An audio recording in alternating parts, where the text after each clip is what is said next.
St. Mary Mead had always been the sort of village where nothing truly extraordinary happened. A quiet and respectable place. It was the kind of community where every resident knew their neighbor's business soften before the neighbor themselves did. Gossip flourished like roses in the well-kept gardens, in the daily affairs of the postman, the grocer, and even the vicar provided endless discussion over afternoon tea. But on this particular evening, something happened that sent a ripple of unease through even the most composed of its inhabitants. At precisely 11:30, a scream sharp, high, and unmistakably filled with terror pierced the stillness of the night. It echoed through the sleepy lanes and well-manicured hedgerows, originating, as those who heard it later confirmed, from Graythorne's house. Graythorne's house, an old Georgian manor set on the outskirts of the village, had long been the subject of whispered stories. It was not that the house was particularly sinister, nor did it bear the reputation of being haunted. But ever since the war, it had remained largely unoccupied, save for its mistress, Miss Lavinia Graythorne, and a small staff of loyal servants.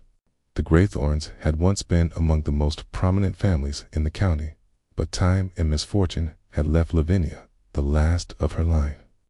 An aging woman living alone in a house far too large for one person, and now, in the dead of night, scream had shattered the quiet Miss Jane Marple, a woman of considerable intelligence, disguised beneath a gentle and unassuming exterior, was among those who had heard it. She had been sitting up late by her bedroom window, engaged in the pleasant ritual of knitting and reflection, when the sound reached her ears. The old clock on her mantel had just chimed the half-hour when the cry rang out, a cry so filled with fear and urgency that it left no doubt in Miss Marple's mind. Something dreadful had happened. She rose at once, her knitting forgotten, and made her way to the window. The night was calm, the village bathed in pale moonlight, and all seemed as it should be. But there, across away, at Graythorne House, she noted a peculiar detail. A single light burned in the uppermost window, the attic. Miss Marple frowned. To her knowledge, the attic of Graythorne's house had been unused for years. So why, she wondered, was there a light? And, more importantly, who had screamed? Before she could ponder further, a movement below caught her eye. The front door of Graythorne House had opened, and a figure man, from the look of him, hurried out into the night. He was dressed in dark clothing and moved quickly, slipping around the side of the house and disappearing into the garden. Within moments, he was gone. Miss Marple's frown deepened. A scream from the attic, a shadowy figure fleeing the house, a light burning in a room long abandoned. These were the sorts of details that did not sit well with her. It was precisely the sort of thing that led to murder by morning. The entire village was ablaze with speculation. Mrs. Partridge, the grocer's wife, claimed she had been awake reading when she heard the scream. Mr. Meacham, the postmaster, insisted it was the wind playing tricks, though no one believed him. And at the village tea shop, where Miss Marple found herself that morning, the matter was being thoroughly dissected. It was Miss Graythorne herself, you may be sure of that, declared Mrs. Bantry, shaking her head as she stirred her tea. She's been unwell, you know. Living in that great big house all alone, it's not good for the nerves. But what would she be doing in the attic? Asked Miss Hartley, the vicar's wife. That's what I don't understand. The housekeeper, Mrs. Porter, told me once that no one ever goes up there. Well, someone did last night, put in Mrs. Leslie, leaning in conspiratorially. And let me tell you, my husband saw something most peculiar. A man running from the house, he said, dressed all in dark clothing. He disappeared down the lane before my husband could see where he went. Miss Marple sipped her tea thoughtfully. How very interesting, she murmured. The ladies turned to her expectantly. If there was anyone who might make sense of the matter, it was Miss Marple. You heard it too, didn't you? Mrs. Bantry prompted. Indeed, I did, Miss Marple replied. And I must say, It was a most distressing sound. But it is the details that intrigue me. Why the attic? Who was the man seen running from the house? Huh? And why, I wonder, has no one seen Miss Graythorne this morning? A silence fell over the table. It was a chilling thought. Surely nothing has happened to her, murmured Miss Hartley. Perhaps we ought to pay a call, suggested Mrs. Leslie, looking to Miss Marple for approval. Miss Marple nodded. I do believe that would be quite sensible. If Miss Graythorne is unwell, it is only right that we offer our concern. And so it was that less than an hour later, Miss Marple and Mrs. Leslie found themselves at the doorstep of Graythorne's house. The house, though still imposing, bore the unmistakable air of neglect. The windows were clean, but the hedges were slightly overgrown. The brass knocker on the door had lost its shine. Miss Marple lifted the knocker and rapped firmly. A long moment passed before the door opened, revealing Mrs. Porter, the housekeeper, her normally ruddy complexion unusually pale. She seemed startled to see visitors. Miss Marple, she said, her voice unsteady. And Mrs. Leslie, this is unexpected. We were quite concerned, my dear, Miss Marple said kindly. There was such a frightful noise last night. I do hope Miss Graythorne is well. Mrs. Porter hesitated. Miss Graythorne is resting, she said carefully. May we see her? Another pause. Then, reluctantly, Mrs. Porter stepped aside. Miss Marple and Mrs. Leslie were led into the drawing room, where the morning light streamed in through lace curtains. A fire had been lit, but the room still felt oddly cold. A moment later, Miss Graythorne entered. She was a tall, slender woman, her silver hair arranged neatly, but her face was drawn and weary. There was something else, too, something Miss Marple did not miss. A faint bruise at the edge of her temple. Lavinia, dear, Mrs. Leslie said at once, hurrying forward. We were so worried. That dreadful scream last night. What happened? Miss Graythorne gave a thin smile. A silly accident, she said. I was fetching something from the attic when I tripped. I knocked over an old mirror, and the noise must have startled everyone. Mrs. Leslie looked relieved, but Miss Marple did not move. And the man who was seen leaving the house? She asked gently. Miss Graythorne hesitated just for a fraction of a second. Then she laughed lightly. Man, oh, that must have been Mr. Lansing, my solicitor. He had come to drop off some papers earlier in the evening and must have left later than usual. It was a perfectly reasonable explanation. Too reasonable, Dot. Miss Marple smiled politely. Of course, dear, she said. How fortunate that it was nothing more. But as she left Graythorne House, she could not shake the feeling that she had just been told a very careful lie. Miss Marple walked home with Mrs. Leslie at a leisurely pace, but her mind was far from idle. The explanation Miss Graythorne had given about tripping in the attic and knocking over a mirror was perfectly reasonable. Too reasonable. In Miss Marple's experience, when someone offered an explanation so quickly, so neatly, it often meant they had rehearsed it in their mind before being asked. And then there was the man seen fleeing the house. Mr. Lansing, the solicitor. Possibly. But why would a solicitor leave so hurriedly, in the dead of night, without calling for assistance after hearing a woman scream? No, something was not right. Well, I must say, I feel quite relieved, Mrs. Leslie said as they reached the main road. Imagine all this fuss over a simple accident. I should have known it would be nothing. People do get carried away, don't they? Miss Marple gave her a gentle smile. Indeed, they do, my dear, she murmured. And yet, I always find that accidents have a way of revealing more than they intend to. Mrs. Leslie chuckled. You always see things the rest of us miss, Jay. Now, you mustn't go turning this into one of your puzzles.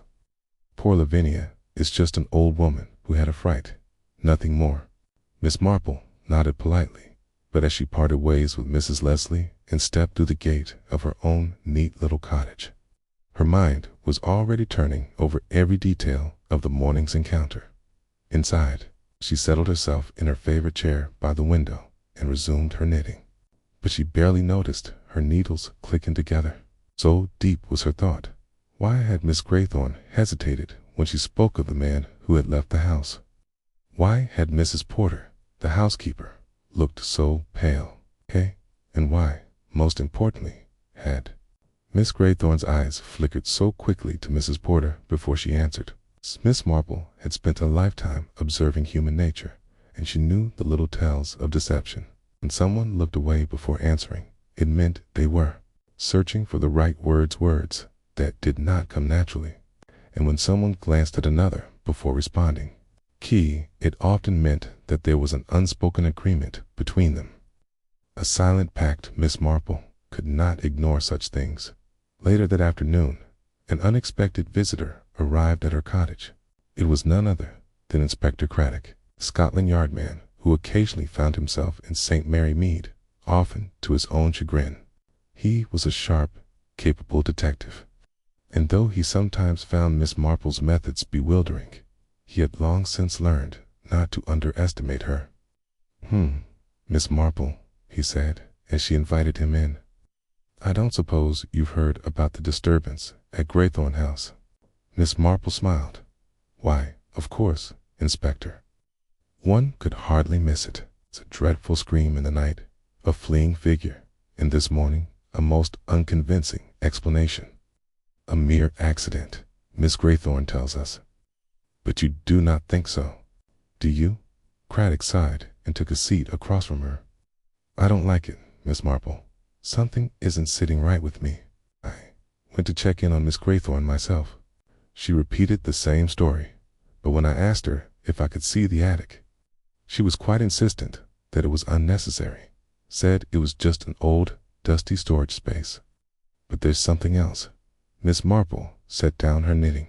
"Oh, Craddock," leaned forward. "Miss Graythorne's nephew arrived this morning." "Never Graythorne. Did you know she had a nephew?" Miss Marple's eyes twinkled. "Oh, yes. Quite a charming young man when it suits him. I believe he lives in London. Dabbles in business, though I do not think he has been particularly successful. And, if I recall correctly, he is her only living relative." "That's right," Craddock confirmed. "He turned up unexpectedly this morning, saying he'd been concerned about his aunt after hearing about the incident. But there's something about him I don't trust. He seemed too eager to assure me that nothing was wrong." Miss Marple's fingers tightened on her knitting needles. "Did he say how he heard about the incident?" Craddock shook his head. "That's the interesting part. No one seems to know who told him. He claims he received a telegram urging him to come at once, but Miss Graythorne says she sent no such message." Miss Marple's lips pursed in thought. A nephew arriving unbidden, a mysterious message, an incident in the attic that no one wished to discuss. It was all quite intriguing. "Inspector," she said after a moment, "I wonder if you might do me a small favor." Craddock sighed. "I knew you'd ask. What is it?" "Would you be so kind as to find out if any telegram was actually sent from London to Oliver Graythorne? If so, we might know who wished for him to be here. And if not, we shall know that he has not been entirely truthful." Craddock studied her for a moment, then nodded. "I'll look into it." That evening, Miss Marple took a slow walk through the village, her path leading her quite naturally toward Graythorne's house. The manor loomed large in the twilight, its windows reflecting the last of the day's light. It was a beautiful house, but tonight seemed oddly silent. She stood for a moment at the edge of the long driveway, observing the place. The curtains in Miss Graythorne's sitting room were drawn, and no movement was visible within. As she lingered, she caught sight of a shadow behind an upstairs window. Someone was up there. In the attic, Miss Marple's mind raced. Miss Graythorne had claimed the attic was unused. Then why was someone there now? A soft sound behind her made her turn sharply. A man was watching her. Tall, well-dressed, and with the easy air of one accustomed to charming his way through life. Oliver Graythorne met her gaze with a smile that did not reach his eyes. "Ah, Miss Marple, isn't it?" he said smoothly. "A pleasure to meet you. My aunt speaks highly of you." Miss Marple returned his smile, but there was steel in her voice when she replied, "How kind of her. And how very kind of you to come rushing to her side after such an unexpected summons." Oliver's expression did not change. "Family duty, Miss Marple. We must always be ready to care for our own, mustn't we?" Miss Marple regarded him steadily. "Oh, quite. And yet, I do wonder who sent for you, Mr. Graythorne." For the briefest moment, his smile faltered. Then, with practiced ease, he chuckled. "I received a message, of course, an anonymous note, but I knew at once it must be serious." Miss Marple nodded. "How very mysterious." Oliver's eyes gleamed. "Indeed, Miss Marple. But then, mysteries do seem to find their way to this little village, don't they?" Miss Marple held his gaze. "Oh, yes, Mr. Graythorne. And do you know what I always say? The truth has the most inconvenient way of coming to light." As she turned away, Miss Marple knew one thing for certain. Oliver Graythorne had lied to her. And whatever was hidden in the attic of Graythorne's house was something worth lying for. The evening air had taken on a chill by the time Miss Marple returned home from her walk. She settled herself once more in her armchair, her knitting in hand. But her mind remained occupied with the troubling events at Graythorne House. The flicker of a shadow in the attic window, Oliver Graythorne's suspicious arrival, and the strange silence that had fallen over Miss Graythorne herself. Each piece of the puzzle sat before her. And yet they refused to fit neatly together. Miss Marple was not one to ignore her instincts, and her instincts told her that something was very wrong. Early the next morning, she made her way to the village post office. It's a discreet inquiry with the postmistress, Mrs. Kingsley, confirmed what Miss Marple had suspected. No telegram had been sent to Oliver Graythorne from St. Mary Mead, nor had one been received from London, which meant, of course, that Oliver Graythorne had lied. "Didn't trust him the moment I set eyes on him," Mrs. Kingsley muttered as she stacked a pile of letters on those smooth-talking types. "I shouldn't wonder. Not like his aunt at all. Miss Graythorne's a proper lady. Shame she's been in such a state lately." Miss Marple's ears pricked up. "A state, you say?" "Oh yes." Mrs. Kingsley nodded. "Seen her looking quite peaked these past few weeks. Mind you, she always keeps to herself, but lately she's looked downright worn out. And poor Mrs. Porter, that housekeeper of hers, seems just as on edge. I'd say something's been troubling them for a while." This was significant. If Miss Graythorne had been anxious before the incident in the attic, then whatever was happening at Graythorne House had deeper roots than a mere accident. Miss Marple thanked Mrs. Kingsley and left the post office deep in thought. She was still mulling things over when she encountered young Edith Bramley outside the grocer's shop. Edith was the maid at Graythorne's house, and her usual cheerfulness seemed dimmed by something that weighed heavily on her mind. "Good morning, my dear," Miss Marple greeted warmly. "How is everything at Graythorne House today?" Edith bit her lip, her eyes darting around as if to ensure no one else was listening. "Oh, Miss Marple, it's all been so strange," she whispered. "Ever since that awful night, the house has felt different. I don't know how to explain it, but something isn't right." Miss Marple lowered her voice. "Tell me, child, did you hear the scream that night?" Edith nodded fervently. "I did, Miss Marple, and it fair chilled my blood.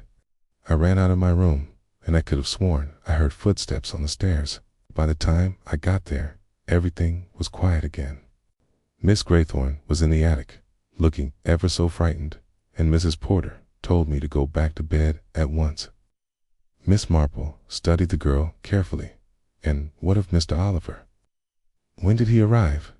Edith hesitated. That's the odd thing, miss. He turned up first thing the next morning, but when I went to make up the guest room, I found muddy footprints on the back staircase, like someone had come in during the night. Miss Marple's mind sharpened at once. If Oliver had indeed arrived before he claimed, it would mean he had something to hide. Tell me, dear, she said gently. Have you noticed anything else out of place? Edith nodded quickly. The attic door. Miss, it's usually locked, but now Miss Graythorne won't let anyone go near it. I think something's been taken from up there, but I don't know what. And Mrs. Porterow, she's been so nervous. She won't say a word, but I know she's afraid of something. Miss Marple laid a reassuring hand on the girl's arm.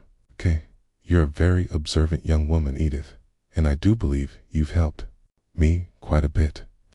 The girl smiled hesitantly, but her brow remained furrowed with worry. Miss Marple took her leave, her mind buzzing with questions.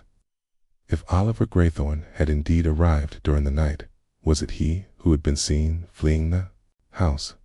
And what could have been taken from the attic that had left Miss Graythorne so shaken?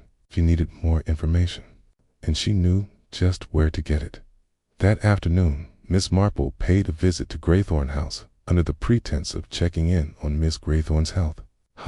She was welcomed inside by Mrs. Porter, whose nervous hands trembled as she led her. To the drawing room, Miss Graythorne sat in her chair by the fireplace, her usually poised demeanor appearing brittle, as if it might crack at any moment. My dear Miss Graythorne, Miss Marple said kindly as she settled into a seat opposite her. I do hope you are feeling better today. Miss Graythorne managed a weak smile. You are very kind, Miss Marple. I am, as well as can be expected. Miss Marple observed her closely.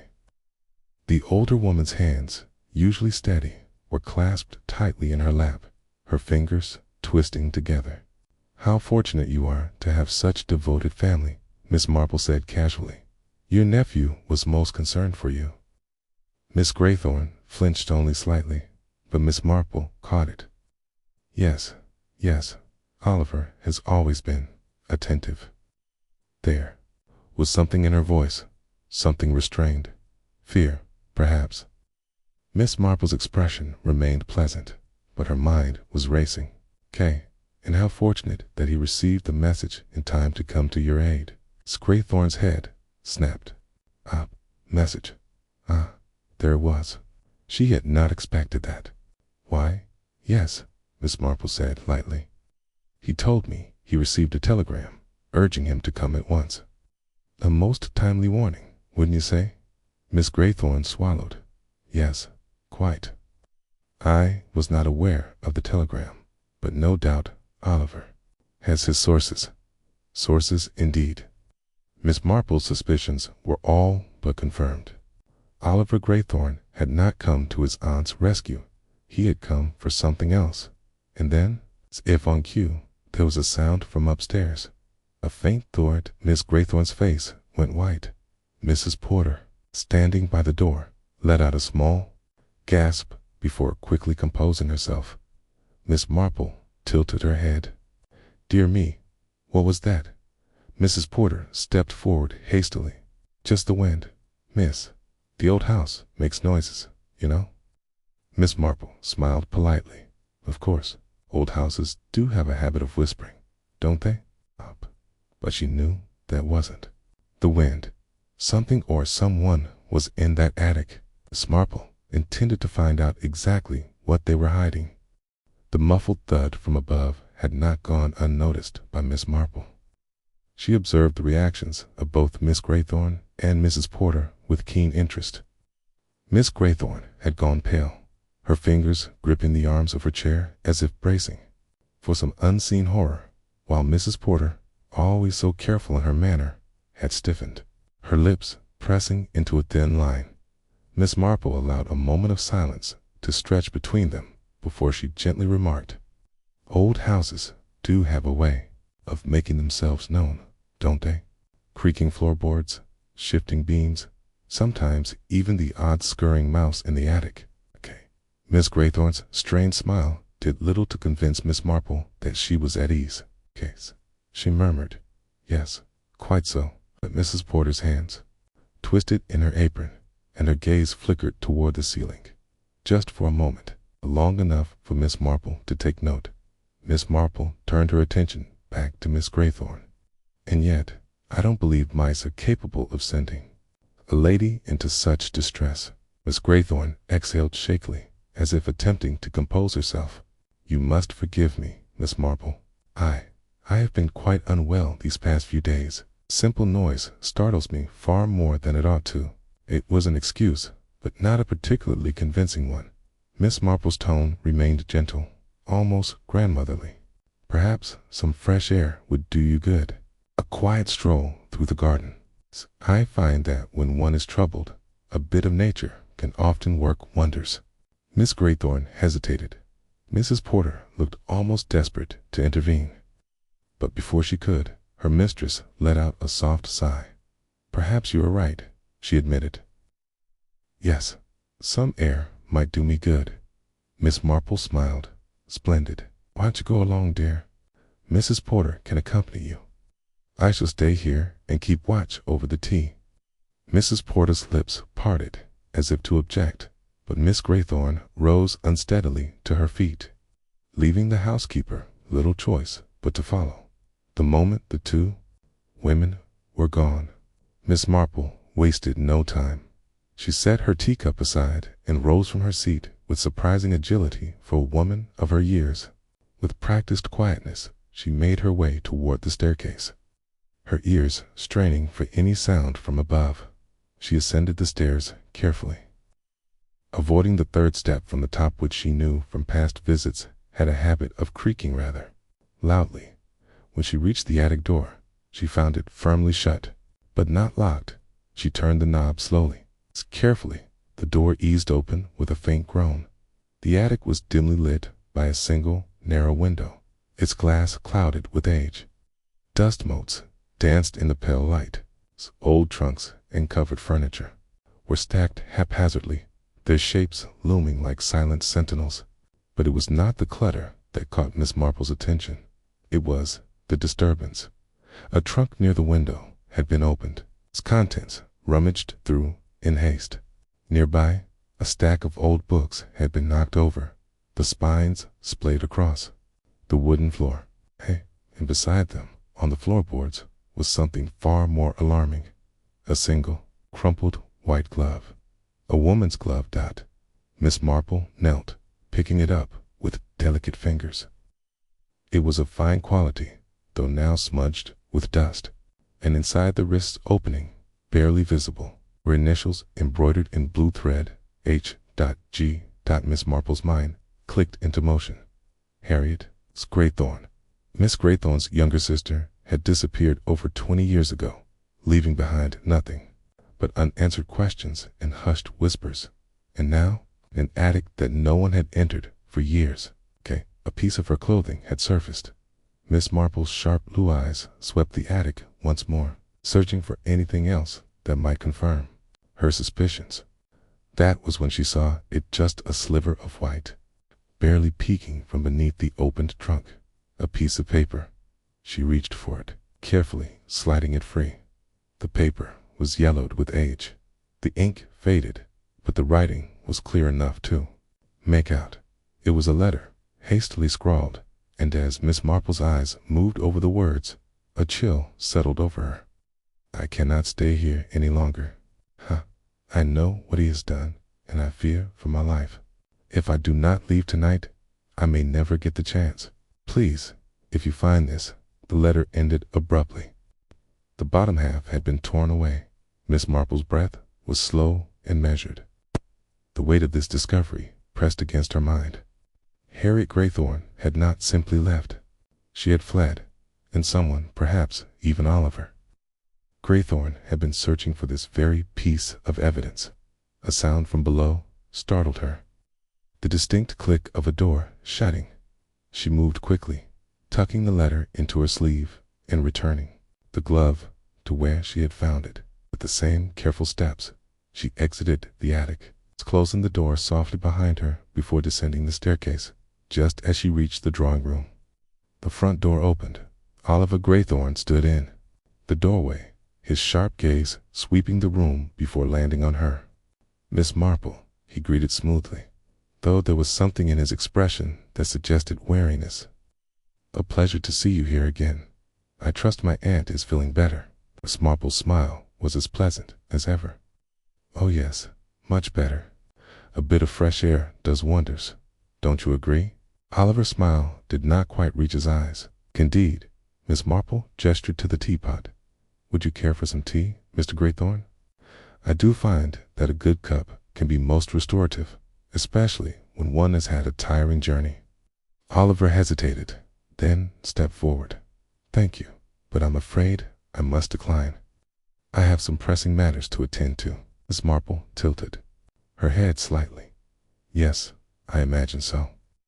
You arrived rather quickly after your aunt's distressing incident." Oliver's gaze sharpened naturally. "Family duty and all that." Miss Marple nodded, her expression unreadable. "Family is the most important thing." There was a pause, brief but charged. Miss Marple knew, without a doubt, that Oliver Graythorne was lying, and Oliver, despite his confident exterior, was beginning to suspect that Miss Marple knew far more than she was letting on. As he took his leave, Miss Marple's gaze followed him. She had uncovered a vital clue in the attic, but the mystery was far from solved. Harriet Graythorne had feared for her life, and Miss Marple intended to find out exactly why. Miss Marple sat in the drawing room long after Oliver Graythorne had departed, her hands neatly folded over her lap, her mind sifting through the discoveries she had made. The attic had yielded two key pieces of evidence: the glove with the initials H.G. and the torn letter hinting at fear and escape. If Harriet Graythorne had indeed fled, what, or rather, who had she been running from? Miss Graythorne and Mrs. Porter returned soon after, the former looking slightly refreshed but still weighed down by a troubled expression. Miss Marple welcomed them back with a warm smile. "I do hope the fresh air did you some good, my dear," she said kindly. Miss Graythorne sighed as she lowered herself into a chair. "Yes, I suppose it did, though I must confess, my nerves seem determined to betray me at every turn. I am not myself these days." "Quite understandable," Miss Marple said. "A house like this, so full of history, so full of memories, can sometimes press upon the mind rather heavily." A shadow passed over Miss Graythorne's face. "Yes, memories." Miss Marple let the silence linger for a moment before adding, "and perhaps even ghosts." The reaction was immediate. Miss Graythorne flinched, her fingers tightening around the arm of her chair, while Mrs. Porter's face drained of color. The two women exchanged a glance, brief but unmistakable. Miss Marple's voice was soft but firm. "Would it be terribly bold of me to ask, do you believe there is a ghost in this house?" Miss Graythorne let out a short, brittle laugh, though there was no humor in it. "A ghost? Oh, my dear Miss Marple, surely you don't believe in such things." Miss Marple's expression remained mild. "I believe in the power of the mind to create ghosts when it cannot let go of the past. But I also believe that when people speak of hauntings, they're often speaking of something much more real than restless spirits." Mrs. Porter cleared her throat, her voice quieter than usual. "There have been strange occurrences, madam, unsettling noises, footsteps where none should be. Objects moved," and she hesitated, as if unsure whether she should continue. Miss Marple gave her an encouraging nod. Mrs. Porter's voice dropped to a whisper. "And there have been nights when Miss Graythorne swears she has heard Harriet calling her name." Miss Graythorne shut her eyes for a brief moment, as if the very mention of it exhausted her. "It isn't real," she murmured. "It can't be real. My sister is gone. She left all those years ago. She left me alone in this house. But did she?" Miss Marple asked gently. Miss Graythorne's eyes snapped open. "What do you mean?" Miss Marple chose her words carefully. Forgive me, but I cannot help but wonder. If Harriet was truly determined to leave, why does she seem to linger still? A cold silence followed.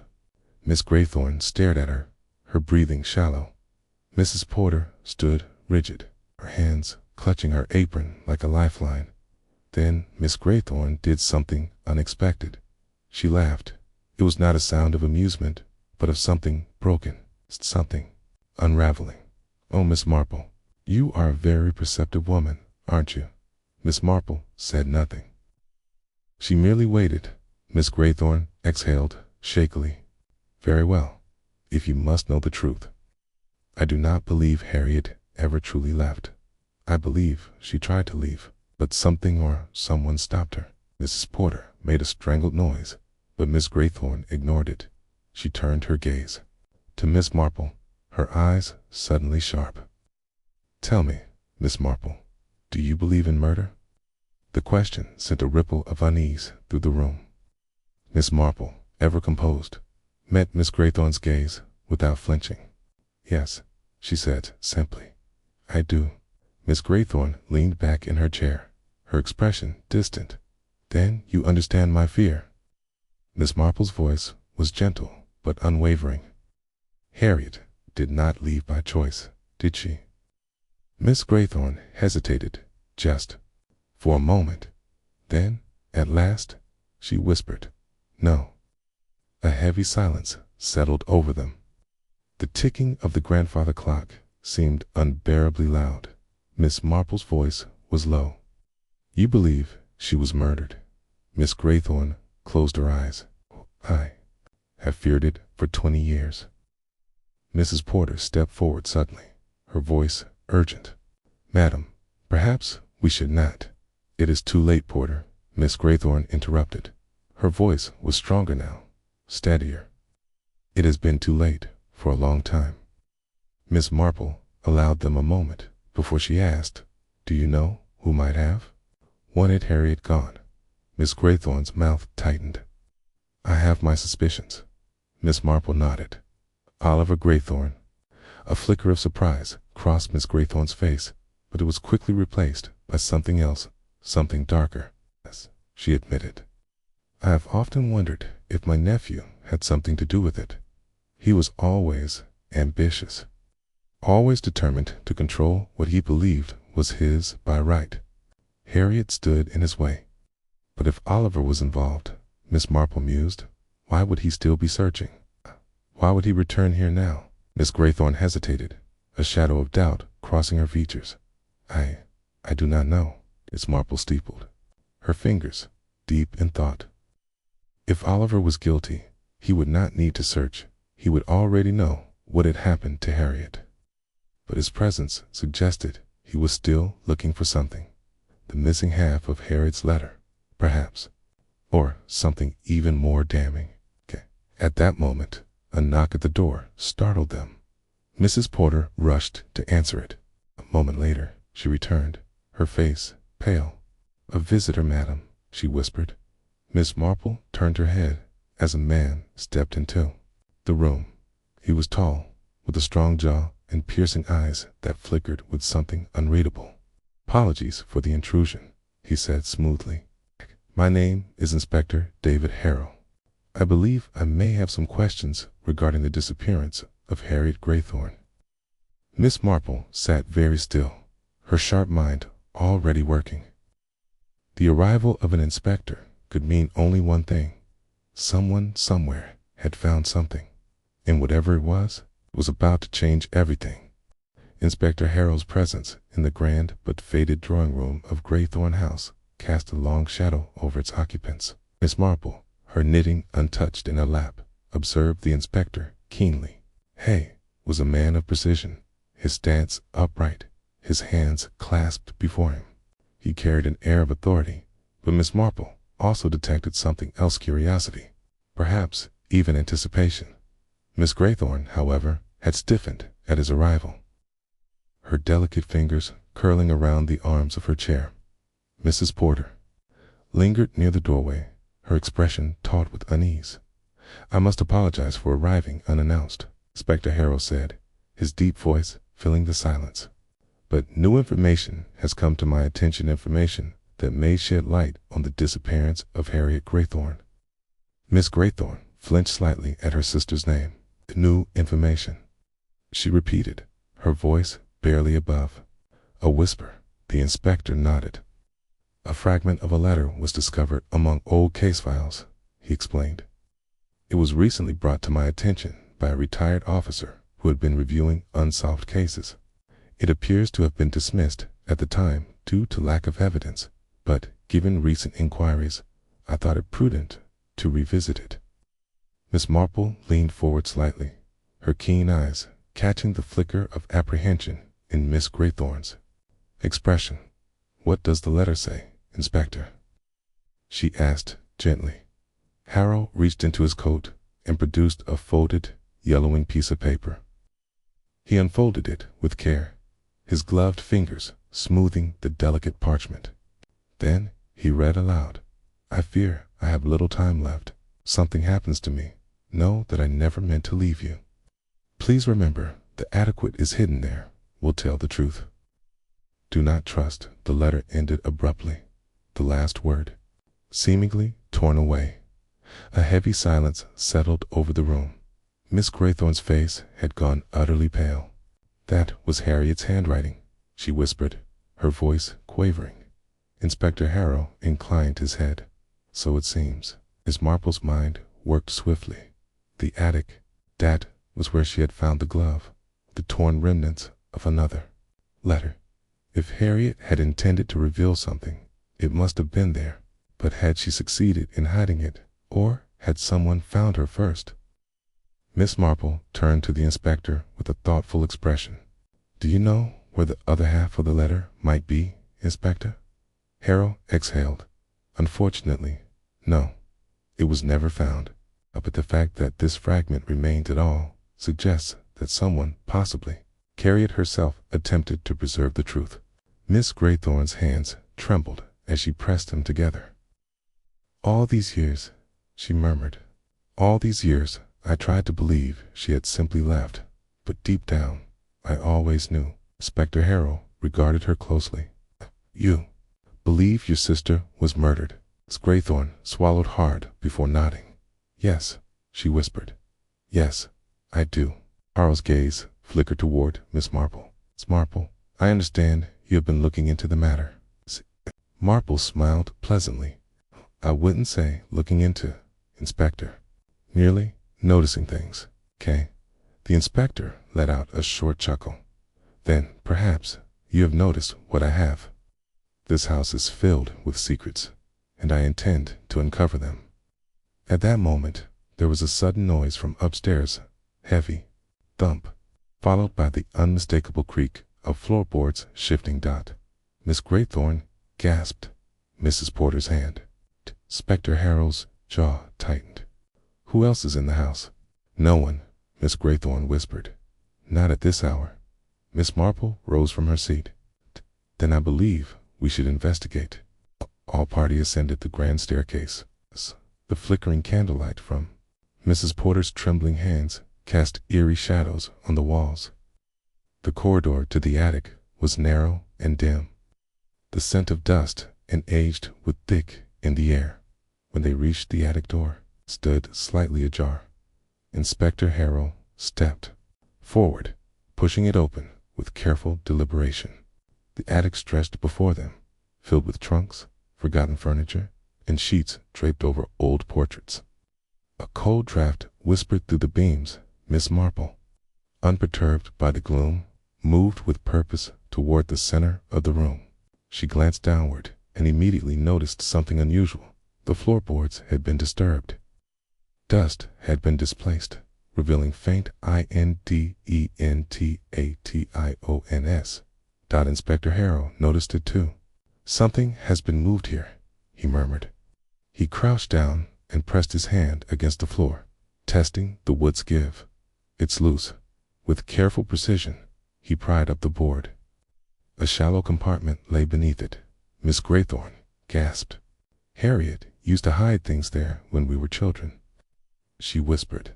Inspector Harrow reached inside and pulled out a small, delicate parcel wrapped in faded cloth. He unwrapped it carefully, revealing its contents: a silver locket, a brittle piece of parchment, and a tarnished key. Miss Marple leaned closer, her eyes sharpening. The locket bore an engraving: HGMIS's Graythorn's breath caught. That's Harriet's. Inspector Harrow opened the locket. Inside was a miniature portrait of a young woman with striking blue eyes and golden curls. The resemblance to Miss Graythorn was unmistakable. Then he turned his attention to the parchment. It was another fragment of the letter. It's the missing half. He read aloud. Do not trust Oliver. Look, he will stop at nothing. If anything happens to me, please. The words ended in a smudge, as if hastily written in fear. Miss Graythorn covered her mouth with her trembling fingers. It was Oliver, she whispered. He did something to Harriet. Inspector Harrow's expression darkened. It certainly appears that way. Miss Marple's gaze flickered to the final item: the tarnished key. My God. And this, she murmured, taking it delicately between her fingers. What do you suppose it unlocks? Inspector Harrow studied it for a moment. I don't know, but I intend to find out. Just then, a noise from below startled them, a door slamming shut. Heavy footsteps. Inspector Harrow's eyes flashed with urgency. Stay here, he ordered. I'll handle this. He moved swiftly toward the attic door, his footsteps echoing down the corridor. Miss Marple, however, did not remain still. She turned to Miss Graythorn and Mrs. Porter. My dears, I think we have very little time. If Oliver has returned, we must be prepared. Miss Graythorn swallowed hard, nodding. What do we do? Miss Marple's voice was calm, but her blue eyes gleamed with determination. We outthink him. And with that, the mystery deepened. Inspector Harrow's footsteps echoed down the staircase, swift and purposeful, as he pursued the mysterious intruder. The atmosphere within Graythorn's house felt suddenly charged, as though the very walls had awakened to the presence of danger. Miss Marple remained in the attic, her mind working quickly. Miss Graythorn clutched the delicate locket in her trembling hands, while Mrs. Porter stood rigid, her eyes darting toward the door. Should we go after him? Miss Graythorn whispered, her voice thin with anxiety. Miss Marple, however, remained calm. I think, my dear, that we must do precisely what our inspector requested and stay here for the moment. But that does not mean we must remain idle. She turned her attention back to the three items they had uncovered: the locket, the letter, and the tarnished key. The letter had already yielded a name: Oliver, but the key, that was something else entirely. Miss Marple lifted it delicately, weighing it in her palm. It was old, small, but not the sort that would fit a conventional door. It was more suited to something like a desk, she murmured, more to herself than the others. Miss Graythorn glanced at her in confusion. A desk. Miss Marple nodded. Or perhaps a drawer within a desk. Something of importance, something Harriet intended to keep locked away. Before they could contemplate this further, the sound of raised voices filtered up through the wooden beams. Inspector. Harrow's deep voice rang out sharply from below. Step forward. Hands where I can see them. Then another voice, lower, rougher. You have no right. I have every right, Harrow interrupted, his tone brooking no argument. Okay, explain yourself. What are you doing here at this hour? Says. Graythorn's breath hitched. It's him, she whispered. Oliver, Miss Marple asked, her expression unreadable. Miss Graythorn hesitated. I don't know. I think so. Miss Marple's lips pressed into a thin line. There was only one way to find out. Come along, my dear, she said, rising to her feet. Let us put an end to at least one mystery tonight. Descending the staircase, the trio arrived at the entrance hall, just in time to see Inspector Harrow standing firmly between a dark-cloaked figure and the door. The glow from the chandelier illuminated the man's sharp features, weathered, yet unmistakably recognizable. Miss Graythorn gasped. Oliver, she breathed. Oliver Stanton. The very name from Harriet's letter. The man, tall and lean, with streaks of gray at his temples, scowled but did not struggle. His overcoat was damp, his boots caked in mud. It was clear he had been outside for some time before entering the house. Inspector Harrow turned slightly, acknowledging Miss Marple and the others. "I believe we found our midnight visitor," he said dryly. Miss Marple regarded the man with mild curiosity. "Mr. Stanton, is it?" she asked. Oliver's dark eyes flicked to her, his expression hardening. "And who might you be?" "Merely a guest," she replied, her tone light, though her gaze was shrewd. "And yet, it seems you were not expected this evening." Oliver turned to Miss Graythorne, his expression unreadable. "So," he said at last, "it's true. You're still here." Miss Graythorne stiffened. "Like my sister," she replied coldly, a flicker of something anger. Guilt crossed Oliver's face, but it was gone in an instant. "I had nothing to do with Harriet's disappearance," he said firmly. "And yet, her letter suggests otherwise," Inspector Harrow interjected, producing the fragile parchment. "Do not trust Oliver. He will stop at nothing. If anything happens to me." Oliver's jaw tightened as he read the words. "That means nothing," he muttered. Miss Marple's gaze sharpened. "On the contrary, Mr. Stanton, it means quite a lot." Harriet Graythorne clearly feared something or someone enough to write such a warning. "And given that her last known whereabouts were this very house, I dare say you understand why we find your presence rather troubling." Oliver's lips curled into something resembling a sneer. "I don't answer to gossiping old women," he said sharply. Inspector Harrow's expression darkened. "You do, however, answer to the law," he said. "And, unless you'd rather continue this conversation at the station, I suggest you start explaining why you've chosen to return now after all these years." Oliver hesitated, his fingers twitching at his sides. Then, with a heavy sigh, he reached into his coat pocket. "Came for this," he said, producing a small, leather-bound notebook. Miss Graythorne's eyes widened. "That was Harriet's," she whispered. Oliver nodded. "She left it behind the last time I saw her. I didn't think much of it then, okay? But after she vanished, I realized it might have contained something important." He hesitated. "It took me years to track it down again. And when I finally found it, I knew I had to come back." Miss Marple extended a hand. "May I?" Oliver hesitated, then handed her the notebook. She opened it carefully, scanning the pages. It was filled with Harriet's looping script thoughts, notes, even sketches of the house's layout. A P stood out, a hastily written sentence, underlined twice. "The key is hidden where the whispers never cease." Miss Marple's brows lifted. "How very intriguing." Miss Graythorne's voice wavered. "What does it mean?" Miss Marple tapped a finger against the words. "If I were to hazard a guess, I would. Say Harriet left us a riddle." She turned to Oliver, her blue eyes piercing. "Mr. Stanton, you said you last saw Harriet before she disappeared. When was that?" Oliver hesitated. "The night before," he admitted. "She was agitated, kept saying she had found something important. I asked her what, but she wouldn't tell me. Issa said she had to hide it." Miss Marple nodded slowly. "Dad, I believe we are very close to finding the truth." Inspector Harrow crossed his arms. "And where exactly do you suggest we start looking, Miss Marple?" A small smile curved her lips. "Why, the place where the whispers never cease. Of course." Miss Graythorne's breath hitched. "The attic," she whispered. Miss Marple inclined her head. "Shall we?" And with that, the mystery deepened further.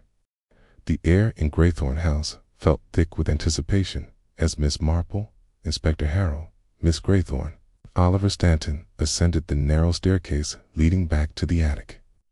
The wooden steps groaned under their weight, as if reluctant to reveal the secrets they had held for so many years. Miss Marple, ever observant, noted the change in Oliver's demeanor. His earlier defiance had faded, replaced by something closer to unease. His fingers twitched at his sides, his gaze flickering toward the darkened corners of the house. A man with nothing to hide would not look quite so haunted. At last, they reached the attic door. It was still ajar from their previous search. The air inside, carrying the musty scent of aged wood and forgotten memories. Miss Graythorne hesitated at the threshold. "This room always unsettled Harriet," she murmured. She said it felt alive. Miss Marple smiled gently. "Our imaginations can make much of a whispering draft or a creaking floorboard, my dear. But in this case, I believe." Harriet's fears were not entirely unfounded. Inspector Harrow strode inside, his sharp gaze scanning the space. "Right. We're looking for whatever the key hidden where the whispers never cease might refer to." Miss Marple's eyes swept across the attic. Shadows stretched in jagged lines across the floor, cast by the dim moonlight filtering through the small window. Old trunks, furniture draped in dust-cloaked sheets, and the looming silhouette of a long-abandoned rocking chair filled the space. Her gaze settled on the wall near the window. The wooden panels there were slightly warped, the grain subtly uneven. A faint smile touched her lips. She turned to Oliver. "Said Harriet was agitated the last time you saw her. Did she mention this attic specifically?" Oliver hesitated. "Not in so many words. But she did say something about the house itself keeping secrets." Miss Marple nodded. It would seem she was quite right. Stepping forward, she ran her fingers lightly along the uneven wooden panels. The texture was rougher than the surrounding wall, as if it had been tampered with. "Here," she murmured. Miss Graythorne watched with wide eyes. "You think something is hidden there?" Miss Marple pressed gently against the panel, gave way slightly under her touch. Inspector Harrow stepped forward. "Stand back," he instructed. With firm pressure, he pushed against the panel, and with a sudden creak, it loosened, revealing a hollow space behind it. Miss Graythorne gasped. Inside the small cavity, nestled in dust and forgotten time, was an old wooden box. Inspector Harrow retrieved the box carefully, setting it on a nearby trunk. The wood was aged and brittle, but the small lock at the front was surprisingly sturdy. Miss Marple reached into her pocket, producing the key they had found earlier. Without hesitation, she fitted into the lock. A key turned with a soft click. Lid creaked as it was lifted. Inside, bundled in delicate fabric, was a stack of letters. Beneath them, something gleamed a small, silver pendant. But it was not merely a piece of jewelry. Miss Graythorne's hand flew to her mouth.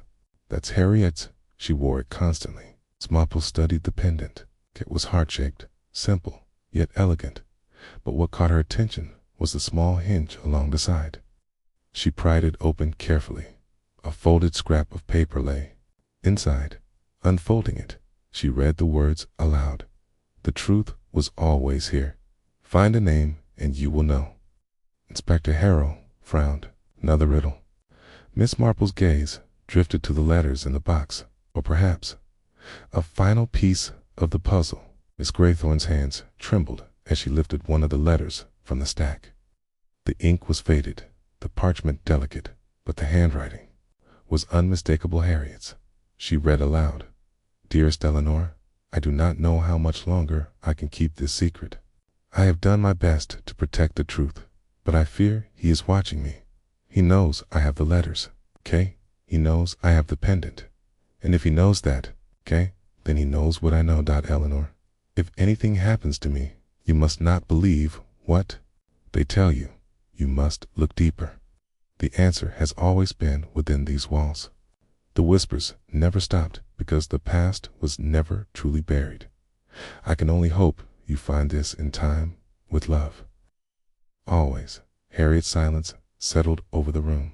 Miss Graythorne's voice shook. She was trying to warn me. Oliver's face was unreadable. "Warn you about what?" Miss Marple closed the letter gently. "It seems, Mr. Stanton, that your return was not as coincidental as you claimed. Harriet believed she was in danger, and it is becoming increasingly clear that she was right. Inspector Harrow's eyes darkened. And if she was, then that means we're dealing with far more than a simple disappearance. Miss Marple nodded gravely. Indeed, we are dealing with a murder. Graythorn's breath hitched. You mean Harriet? Miss Marple's gaze was kind but firm. I am afraid so, my dear. Oliver shifted uneasily. You're assuming a lot. Because Harriet thought she was in danger doesn't mean Miss Marple's eyes met his. And yet, here we are. A missing woman, a hidden message, pendant meant to conceal a final warning. Tell me, Mr. Stanton, why did you truly return? Oliver opened his mouth, but no words came. Inspector Harrow stepped closer. I'd suggest you start talking, because at this point, I'm inclined to believe you know a great deal more than you're letting on. Miss Marple turned back to the letter. Her mind was piecing together the fragments, arranging them in the only way that made sense. Find the name and you will know. The answer was here, hidden in the past, in the whispers of the attic. She turned to Miss Graythorne. Tell me, my dear, who else knew about this attic? Who else spent time here with Harriet? Miss Graythorne's brow furrowed. Not many. It was always a place she came to be alone. Miss Marple considered this. And yet, she was not alone in the end. Her gaze drifted back to Oliver. You were the last person to see her, weren't you? A heavy silence followed. Oliver exhaled sharply. Yes, he admitted. But that doesn't mean I'm Miss Marple's voice was quiet, but there was no mistaking the weight behind her words. No, Mr. Stanton, it does not. But it does mean you know more than you have said. And if we are to find the truth of what happened to Harriet Graythorne, we must start with you. The attic seemed to press in around them, the air thick with unsaid words, somewhere, faint and distant. The house gave a whispering creak. The past was no longer buried, and the truth was finally beginning to emerge. The air in the attic was thick with expectation. Oliver Stanton stood rigid, his hands curled into fists at his sides. Miss Graythorne clutched the fragile letter in her trembling hands, while Inspector Harrow's sharp gaze remained fixed on Oliver, his expression unreadable. Miss Marple, ever serene, studied Oliver with the patient scrutiny of one who had seen too much of human nature to be easily deceived. The pieces were aligning now. Harriet Graythorne had not simply vanished. She had uncovered something dangerous enough to warrant her silence. Oliver let out a slow breath, stance shifting as though he were deciding whether to flee or fight. I told you, he said finally, his voice tight. Harriet was troubled. She saw threats in shadows. She, Miss Marple, tilted her head. And yet, the letter speaks plainly, Mr. Stanton. She did not imagine a threat. She named one. He knows I have the letters. He knows I have the pendant. Now, you told us Harriet confided in you, that she trusted you. But trust, Mr. Stanton, is a fragile thing. Right? It is given, but it can also be manipulated. Oliver's lips pressed together. You're accusing me of something. Inspector Harrow exhaled sharply. We're accusing you of knowing more than you let on. And that's looking worse by the second. Miss Marple's voice was gentle but firm. Tell us, Mr. Stanton, what was Harriet trying to uncover? Oliver hesitated, his gaze flickering toward the hidden compartment in the attic wall, as if expecting it to swallow the truth before he had to speak it. Then, with visible reluctance, he muttered. It was about the estate. Miss Graythorne's brow furrowed. What do you mean? Oliver ran a hand through his dark hair. Sharia had started looking into the history of Graythorne's house, the land it was built on, the ownership records. She found discrepancies, old debts, missing documents. She believed someone had altered the records deliberately. Miss Marple nodded. And do you know who might have done such a thing? Oliver hesitated a fraction too long. No, he said at last. Miss Marple's sharp blue eyes twinkled with knowing. You are a practiced liar, Mr. Stanton, but you are not a very good one. Inspector Harrow stepped forward, voice like steel. Nuff. Out with it. Tolliver swallowed hard. He looked at Miss Graythorne, something almost like regret flashing in his eyes. Then he exhaled. Long and slow. Harriet was convinced that someone in the family had forged documents regarding Graythorne House decades ago, he admitted. And that someone was her father. Miss Graythorne stiffened. That's impossible. My father was an honorable man, Oliver sighed. Harriet didn't think so. She believed he manipulated the inheritance records, that someone else was meant to inherit Graythorne's house. Ha! But the documents were altered to keep it in your family, Miss. Graythorne's lips parted, but no words came. Miss Marple's voice remained calm. And do you know who was the rightful heir, Mr. Stanton? Oliver hesitated, then gave a short nod. Harriet thought it was her mother. A stunned silence fell over the room. Miss Graythorne's expression crumpled. That can't be.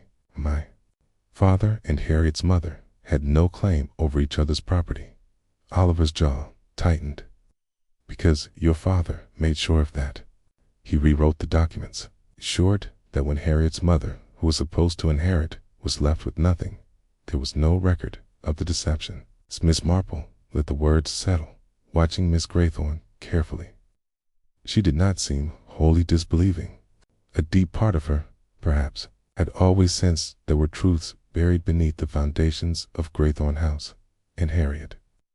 Miss Marple murmured, discovered the truth. Oliver nodded, and then she disappeared. Inspector Harrow's face was grim. That still doesn't explain who was responsible for her disappearance. Oliver's throat bobbed as he swallowed. I think she confronted someone who had a stake in keeping the truth buried. Miss Marple studied him. And you believe that person is still among us? Oliver's eyes darkened. I think that person is watching us.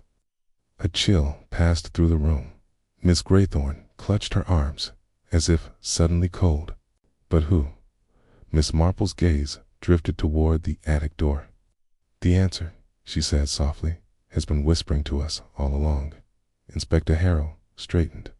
Meaning, Miss Marple exhaled. Who had the most to lose if Harriet exposed the truth? Oliver's jaw clenched. If Harriet was right, it would be someone directly benefiting from the altered documents. Miss Graythorne inhaled sharply. You mean someone who would lose Graythorne's house? A heavy silence. Then Miss Marple spoke the words none of them dared to say, someone who still lives here. Miss Graythorne turned ghostly pale. No, it can't be. Miss Marple's voice was gentle but unwavering. Eleanor, my dear, you must consider who in your family would have everything to lose if Harriet's claim were proven. Miss Graythorne's breath caught. There was only one answer. The man who had remained curiously silent throughout the investigation. The one person who had not spoken in defense of Harriet or shown any concern for her fate. The master of Graythorne House. Miss Graythorne whispered his name. Charles. Oliver's expression darkened. Charles Graythorne. Miss Graythorne shook her head as if denying it would make it untrue. My cousin, wouldn't Miss Marple ever composed, spoke softly. Harriet was close, wasn't she? She had nearly gathered enough evidence to prove her claim. She must have confronted Charles.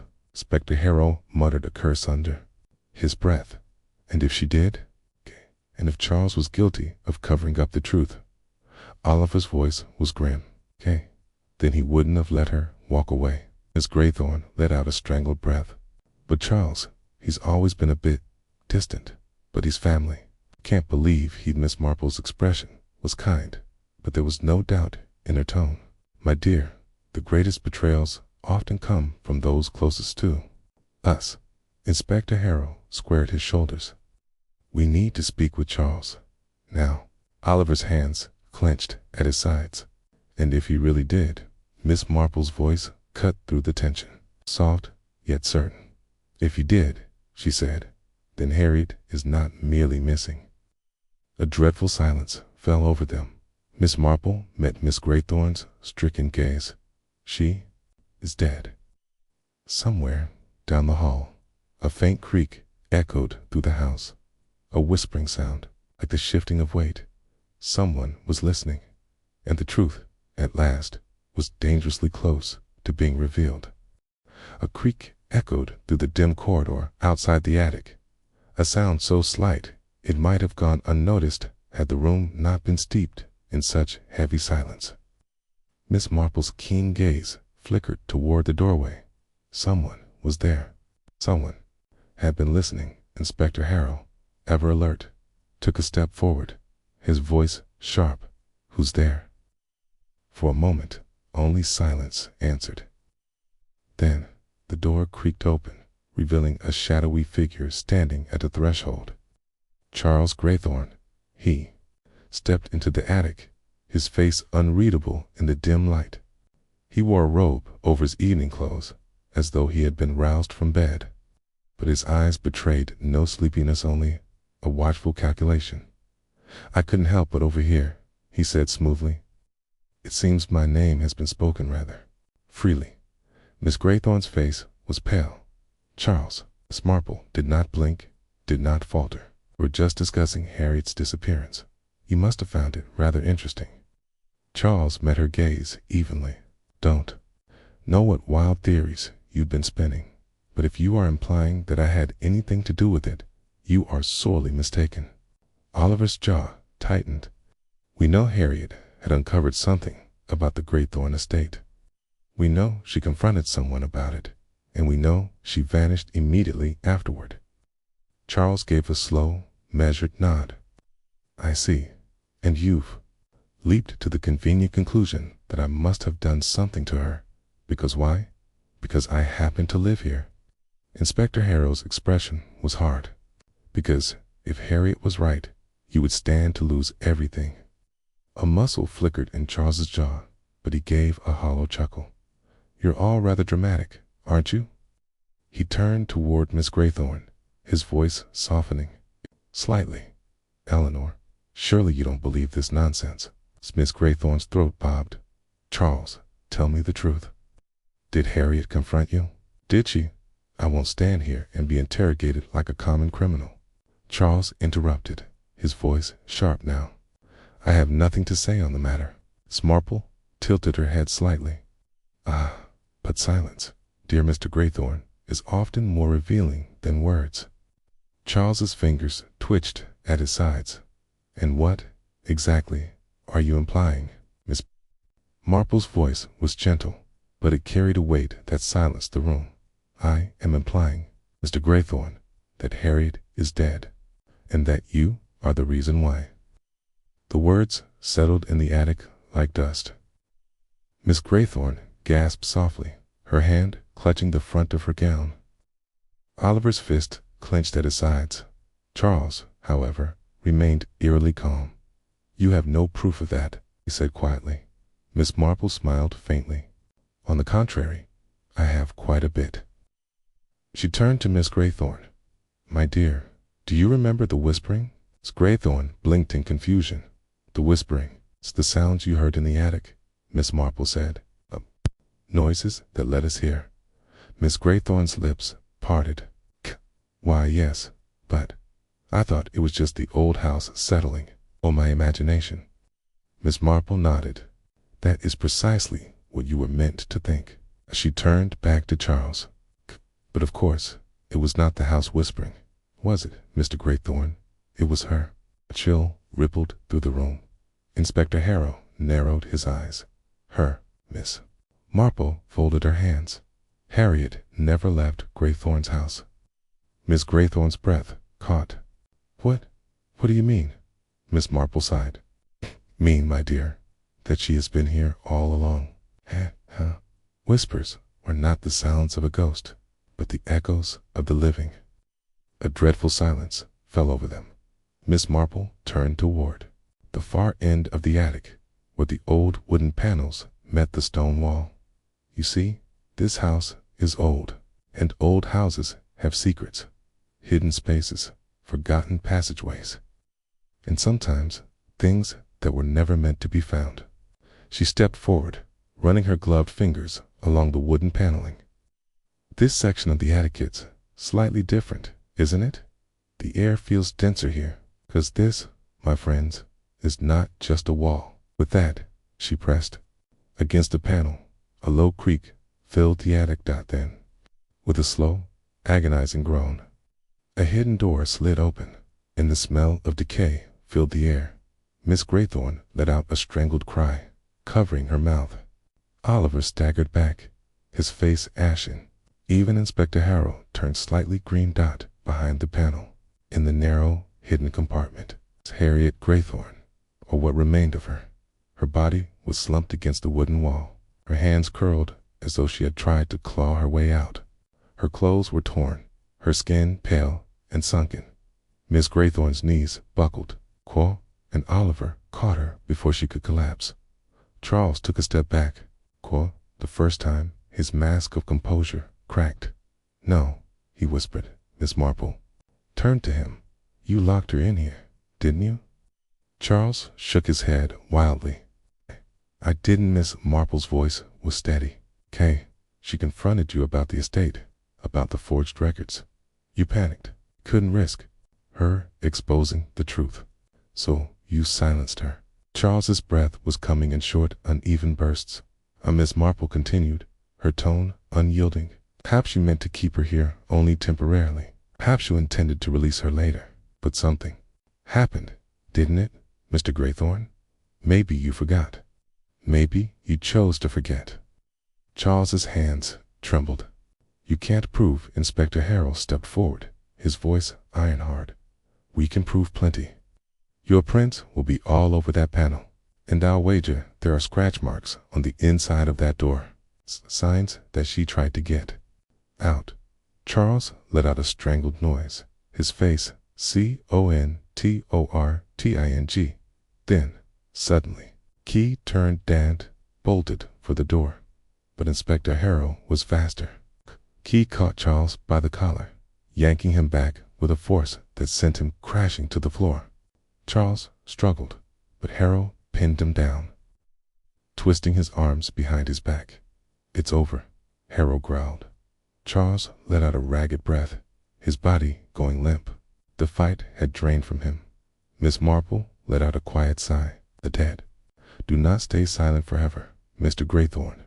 Sooner or later, the whispers become a scream." It was over by the next morning. The truth had spread through the village like wildfire. Charles Graythorne was taken into custody, charged with the murder of Harriet Graythorne. The hidden room in the attic was sealed, its dreadful secret laid bare. Miss Graythorne, shaken but resolute, vowed to set things right, to correct the records, to acknowledge Harriet's rightful claim. Miss Marple, ever composed, took tea in the drawing room before her departure. Oliver, standing by the window, exhaled. "I still can't believe it. All this time, she was here." Miss Marple nodded. "Yes, my dear. Sometimes the answers are closer than we think. We need only listen." Outside, the wind stirred the trees, whispering through the ancient estate.